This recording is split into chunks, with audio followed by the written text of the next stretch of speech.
Daniel, you're going to be making your 168-pound debut against Julio Cesar Chavez. Yeah. It's a pretty credible opponent with a name and a resume.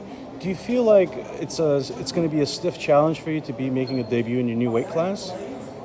Honestly, I'm training for a challenge, but if you want me to be completely honest, as far as me thinking that it's going to be one of the biggest challenges that I've had in my career, I don't think that's going to be the case.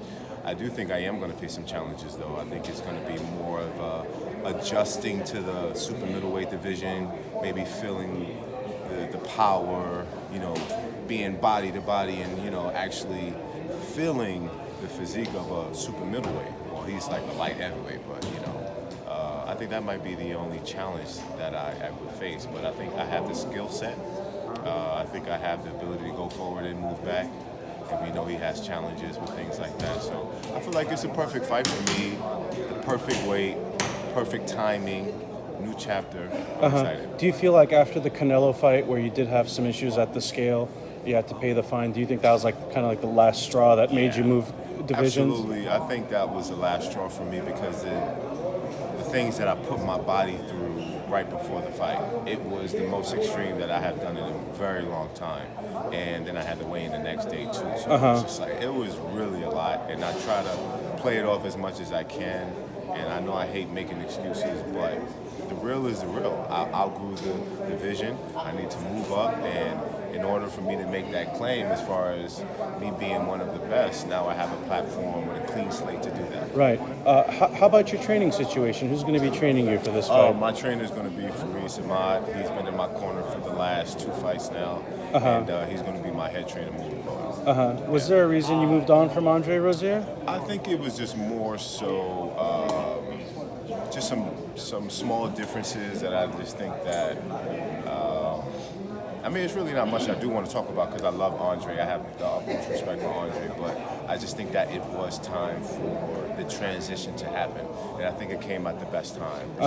Was it perhaps something you noticed during the Canelo camp or during the fight? It was just the things that I've noticed at the times that I've noticed him. I don't want to get into depth because I respect him, and I don't like causing confusion or rumors or gossip.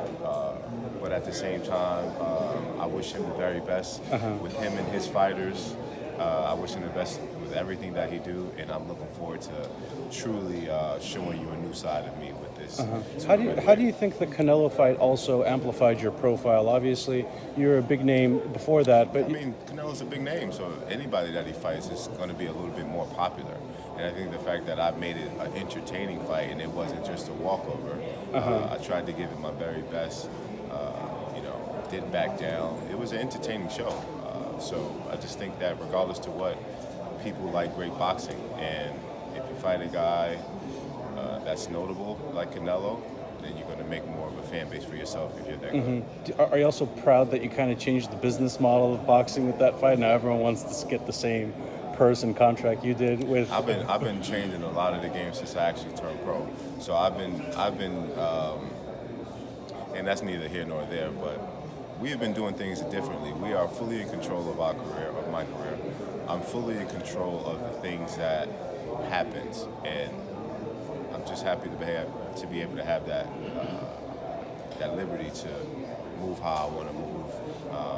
I have the best team, and now that I have this new trainer, I'm looking forward to learning new things and implementing new things. With the 168-pound division, obviously Julio's not a top 10 opponent as of today, but who do you want to face in 2020? Who would be some of the opponents that you'd be looking after? That's a good question because, I still really don't know all of the 168-pounders. So I got to do my research. As I'm getting more into it now, I'm starting to realize I'm watching more guys fight at that weight. So I'm learning. A lot of PBC fighters like David Benavidez, Caleb Plant, just to name a few. Guys. Billy Joe Saunders, of course. Oh, of course. Yeah, he's fighting tomorrow, too. He is. So I'll be watching the fight.